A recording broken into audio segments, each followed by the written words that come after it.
ইয়াউমা ইয়াফিরুল মারউ মিন আখি, মানুষ তার ভাই দেখে পালাবে। আমি নিজের সাথে মিলালাম, আমার ছোট ভাইকে দেখে আমি পালাবো? আমাকে দেখে সে পালাবে? ওয়া উম্মিহি ওয়া আবি, যেই মায়ের পেটে 10 মাস আমি ছিলাম, যে মা আমি না ঘরে না গেলে ঘুমায় না, আমি না খেলে মা খেতে চায় না, আমার জন্য আমার মায়ের প্রাণ, আমার মায়ের জন্য আমার প্রাণ, কত ভালোবাসাবাসী। ওই মা আমাকে দেখে চিনবে না,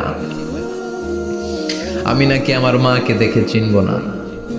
আমি আমার বাবারে দেখে পালাবো। ছোটবেলা থেকে কোলে পিঠে করে আমার বাবা আমারে মানুষ করলো, বাবাকে কত ভালোবাসি, বাবার সাথে কত ভালোবাসার গল্প, এই বাবারে দেখে আমি দৌড় দিব, বাবা আমারে দেখে দৌড়াবে। ওয়া সাহিবাতিহি ওয়া বানি, সাহিবা মানে প্রিয়তমা স্ত্রী, যার সাথে এত ভালোবাসা এত খুনসুটি, তারে দেখে আমি পালাবো। ওয়া বানি, আমার সন্তান, যেই সন্তানের জন্য আমি আমার জীবনও দিতে রাজি, ঠিক কিনা? সন্তানকে দেখে আমি দৌড়। আব্বু বলে ডাক দিল, আমি চিনব না। আমার মেয়েটা আমারে ডাকলে নাকি আমি চিনব না, আমার মেয়েও আমারে চিনবে না। ইয়াউমা ইয়াফিরুল মারউ মিন আখিহি ওয়া উম্মিহি ওয়া আবিহি ওয়া সাহিবাতিহি ওয়া বানিহি লিকুল্লি ইমরিইম মিনহুম ইয়াউমাইযিন শাআনুন ইউগনিহি। বিশ্বনবী বললেন, আয়েশা, সেদিনটা আজকের দিনের মতো নয়, ভয়ঙ্কর একটা দিন হবে।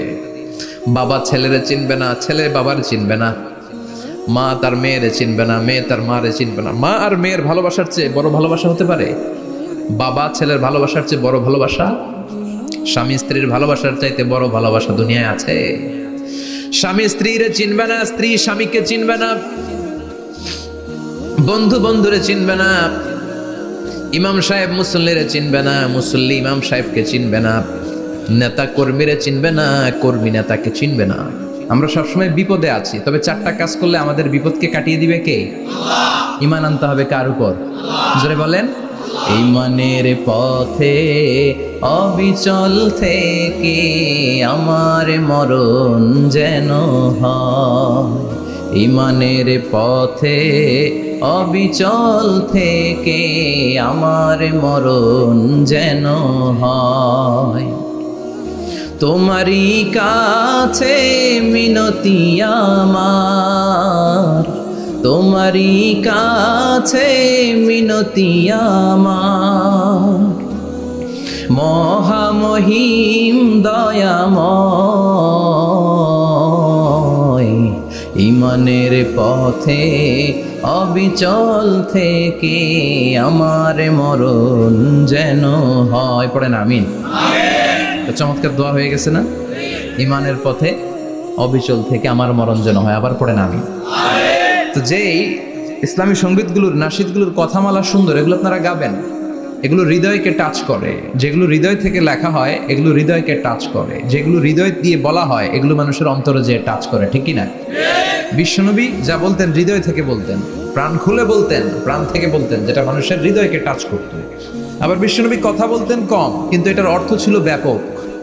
বিশ্বনবী বলতেন, উতিতু জাওয়ামিউল কালিম, আমাকে আল্লাহ তাআলা জাওয়ামিউল কালিম দিয়েছে। বিশ্বনবী বলতেন অল্প, বলতেন অল্প, কিন্তু এটার অর্থ ব্যাখ্যা বিশ্লেষণ ভলিউমের পর ভলিউম হয়ে যায়, কিন্তু ব্যাখ্যা শেষ হয় না। সুবহানাল্লাহ। আবার বিশ্বনবী বলতেন, নুসিরতু বিররাবি মাসিরাতা শাহর, আমি যে এলাকায় দাঁড়িয়ে থাকি এলাকার ডানে বায়ে সামনে পেছনে 1 মাসের দূরত্বের রাস্তা পর্যন্ত ওই জায়গায় কোনো কাফের দাঁড়িয়ে থাকলে আমার ভয়ে তার অন্তর থার থার করে কাঁপে। ভয় দিয়ে বিশ্বনবীকে আল্লাহ তাআলা সাহায্য করেছেন। 1 মাস ডানে বায়ে সামনে পেছনে 1 মাসের দূরত্বের ভেতরে যদি কোনো কাফির মুশরিকদের আন্ডা বাচ্চাও থাকে, যত দূরেই থাকুক, বিশ্বনবীর ব্যাপারে তার অন্তরে ভয় আর ধুকধুকানি শুরু হয়ে যায়। সুবহানাল্লাহ পড়েন। এজন্য আমরা বিপদ কাটাতে পারবো না যতক্ষণ না ঈমানদার না হতে পারি। পাক্কা ঈমানদার হতে হবে। ওয়ালা তালবিসু ঈমানাহুম বিযুলমিন, তোমাদের ঈমানকে জুলুমের সাথে মিশ্রিত করো না। জুলুম মানে শিরক, শিরকের সাথে আমাদের কোনো সম্পর্ক নাই। ঈমান হতে হবে পাক্কা ঈমান। ঈমানের সাথে যদি শিরক ঢুকে, ওটা কি পাক্কা ঈমান হয়? খালিস ঈমান হয়? মসজিদে যে নামাজও পড়েন, মাজারে যে সেজদাও দেন, এরকম আছে না নাই?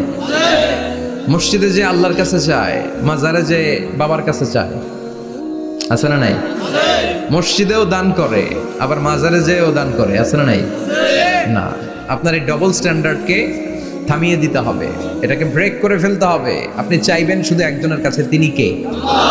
বিশ্বনবী বলতেন, ইদা সাআলতা ফাসআলিল্লাহ, যখন চাইবা আল্লাহর কাছে চাও। হাত পাতবেন কার কাছে?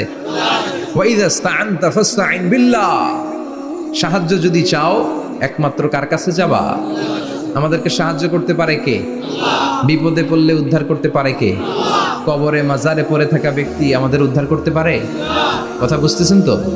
সহজ না কথাটা? এতজনের কাছে যাওয়া যাবে না, এতজনের কাছে মাথা নোয়ানো যাবে না, নোয়াবো এক জায়গায়, তিনি কে?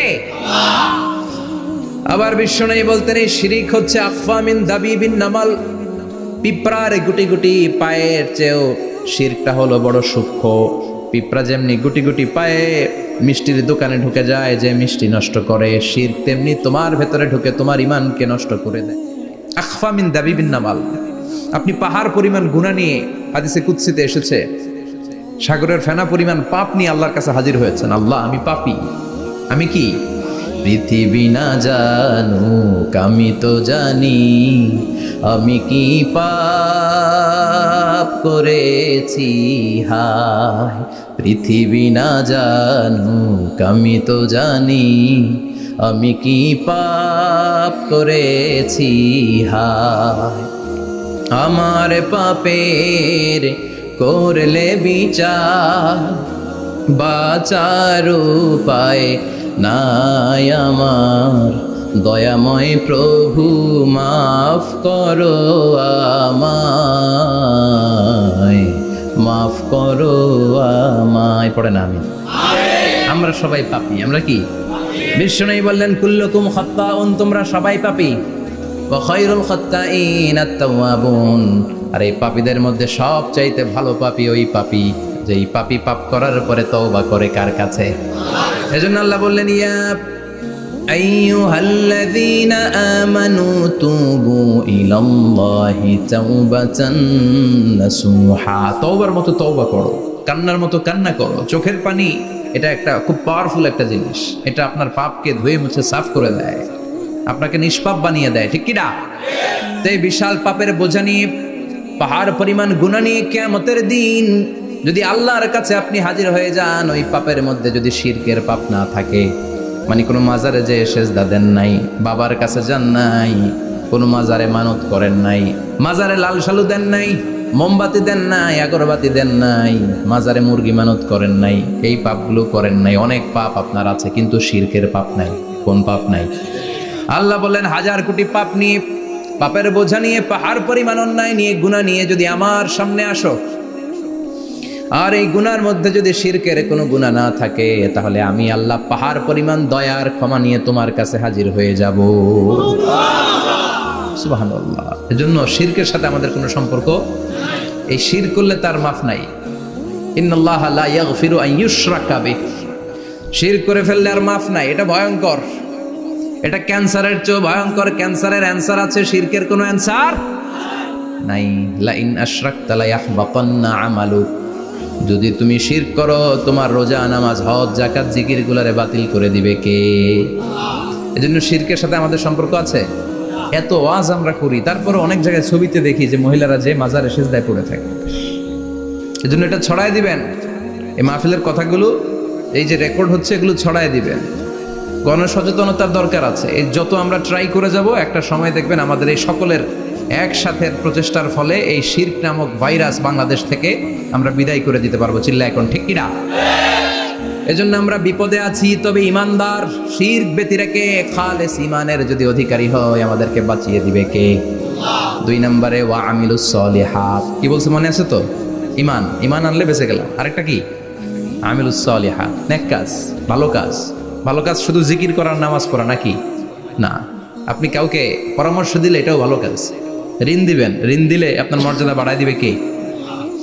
অভুক্তকে খাওয়াবেন, বিপদে পড়লে সাহায্যের হাত বাড়িয়ে দিবেন, রাস্তায় দাঁড়িয়ে আছেন একজন পথ চিনে না, পথ দেখিয়ে দিবেন, এটা অনেক সওয়াব। সূরা ফাতিহা একজনরে পড়ায় দেন, ওই লোক সারা জীবন সূরা ফাতিহা যতবার পড়বে তার একটা পার্সেন্টেজ সওয়াব আপনার আমলনামায় দিবে কে? তারপরে মানুষকে টাকা দিয়ে সাহায্য করবেন, অসুস্থ হয়ে গেলে রক্তের প্রয়োজন হলে গায়ের রক্ত দিয়ে সাহায্য করবেন, কবুল করবে কে? রক্ত দেয়া অনেক বড় ইবাদত, জানেন এটা? মুমূর্ষু ব্যক্তিকে যদি রক্ত দেন, আপনার এই রক্তের কারণে যদি কারো প্রাণ বেঁচে যায়, তাহলে আপনি কেমন যেন গোটা বিশ্বের সব মানুষের প্রাণ বাঁচিয়ে দিলেন। একজনকে বাঁচানো মানে সবাইকে বাঁচানো, একজনকে মারা মানে সবাইকে মারা। এজন্য বিশ্বনবী বললেন, আল ইনসান বুনিয়ানুম মারসুস, সব মানুষগুলো হলো আল্লাহর পক্ষ থেকে সীসা ঢালাই করা প্রাচীর। একজনকে নষ্ট করা মানে প্রাচীরটাকে ভেঙে দেয়া, ঠিক কিনা? তাহলে ঈমান আনতে হবে কার উপর? আর আল্লাহর সন্তুষ্টির জন্য সৎকর্ম করতে হবে। তারপরে একে অপরকে ভালো কাজের জন্য পরামর্শ দেওয়ার দরকার আছে না নাই? হক আর সবর, আমরা হকের পক্ষে থাকবো, রাজি আছেন তো? আর আমরা সব সময় ধৈর্যশীল থাকবো, রাজি আছেন? ইন্নামা সাবর ইনদা সাদামাতিল উলা, বিপদের প্রথম ধাক্কায় ধৈর্যটা ধারণ করতে হবে। অনেকে বিপদ আসলে পেরেশান হয়ে যায়, চিল্লা ফাল্লা শুরু করে দেয়, কান্না শুরু করে দেয়, বিলাপ করে। বেশিরভাগ মহিলারা এটা করে, ঠিক কিনা? বিষ্ণু বললেন, বিপদের প্রথম ধাক্কায় কেমন সবর করলা এটাই দেখার বিষয়। ইন্নামা সাবর ইনদা সাদামাতিল উলা, বিপদের প্রথম ধাক্কায় যে সবর ধরতে পারে সেই আসল সবুর, সেই আসল কি সবুর মানে ধৈর্য ধারণকারী। বিশ্বনবী দোয়া করতেন, আল্লাহ আপনি আমারে ধৈর্যশীল বানান। আল্লাহুম্মা জাআলনি সাবুরা ওয়াজআলনি শাকুরা, আপনি আমারে ধৈর্যশীল বানান, আপনি আমারে শুকরগুজার বানান। ওয়াজআল ফি আইনি সাগীরা ওয়া ফি আয়ুনিন নাসি কাবীরা, আমার চোখে আপনি আমারে ছোট বানান, মানুষের চোখে আমারে আপনি বড় বানান। পড়ে না আমিন? আরো জোরে পড়ে না আমিন? চারটা ওয়াজ কাল থাকবে তো। আলামিন ভাইয়ের প্রথমে কি করতে হবে? ঈমান, ঈমানের পরে সৎকর্ম, তারপরে হক আর সাবর, এগুলো মেনে চলতে হবে। রাজি আছেন তো? আরো জোরে পড়েন ইনশাআল্লাহ। আসুন আমরা আল্লাহকে ফরমালি থ্যাঙ্কস দেই, শুকরিয়া জানাই, কালিমাতু শুকুর করি, আওয়াজ করে আমরা পড়ি আলহামদুলিল্লাহ। পড়েন রব্বানা লাকাল হামদ হামদান কাসীরান তাইয়িবান মুবারাকান ফীহি ইয়া রাব্বি লাকাল হামদু কামা ইয়ানবাগি লিজালালি ওয়াজহিকা ওয়া আযীমি সুলতানিকা লাকাল হামদু বিল ঈমান লাকাল হামদু বিল ইসলাম লাকাল হামদু বিল কুরআন। প্রশংসা করলাম কার? জোরে বলেন কার? সব সময় প্রশংসা করতে হবে কার?